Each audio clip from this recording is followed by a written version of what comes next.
लेकिन स्वामी चक्रपाणी जी, कहा यह जाता है कि राम मंदिर को हाईजैक कर लिया गया है और हाईजैक करके कुछ करना चाहते हैं बीजेपी, इसके लिए माहिर है।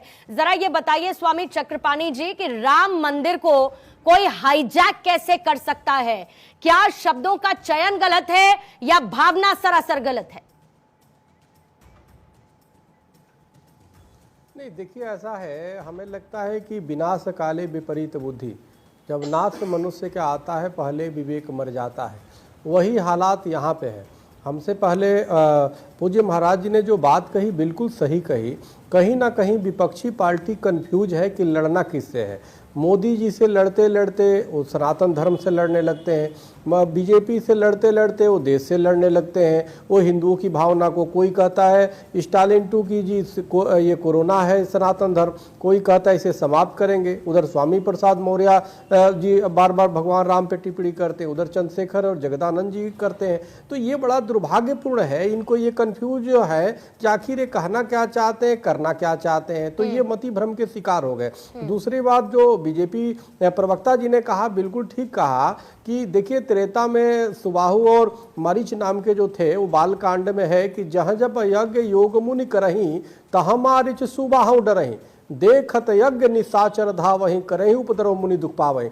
जब विश्वामित्र मुनि यज्ञ अनुष्ठान करते थे तो अनेक सुबाहु मारीच नाम के असुर आते थे और विघ्न डालते थे, जिसको भगवान राम लक्ष्मण आए और उसको विघ्न को दूर करने का काम किया, असुरों का संहार किया। आज जब 1528 के इतने लंबे संघर्ष के बाद सर्वोच्च न्यायालय से निर्णय के आने के बाद जब भव्य राम मंदिर बन रहा है तो देखिए अब तो त्रेता नहीं है, कलयुग है।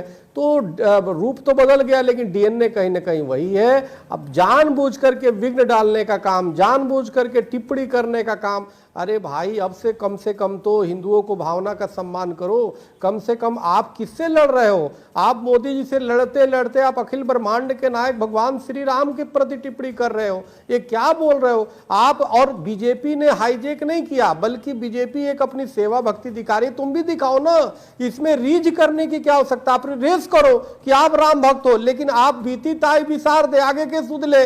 आपने काल्पनिक कहा भगवान राम को, चलो वो भी राम जी माफ कर देंगे। अब तो कम से कम समय है, अभी भी समय है भाई, अब तो जाकर के वहां सेवा करो।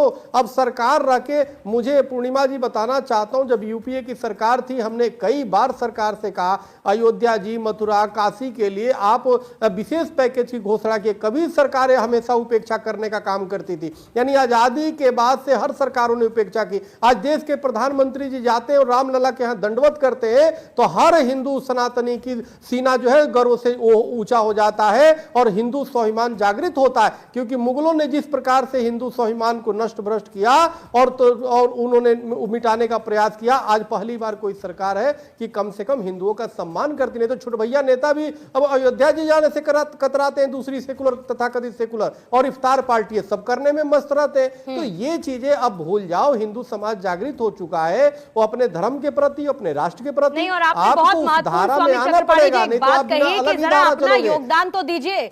उसी योगदान को मैं दरअसल समझने की कोशिश कर रही हूं कि राम मंदिर निर्माण में प्रभु श्री राम की जब प्राण प्रतिष्ठा का भव्य आयोजन, दिव्य आयोजन होने वाला है, उसमें आपका योगदान क्या है? अगर कंपैरिजन करने पर आएंगे तो एक तरफ बयान जो है वो उस तराजू पर भारी पड़ते हुए नजर आएंगे। रमनीश जी मैं आपके पास आती हूं और संजीव कौशिक जी आपके पास भी आते हुए, लेकिन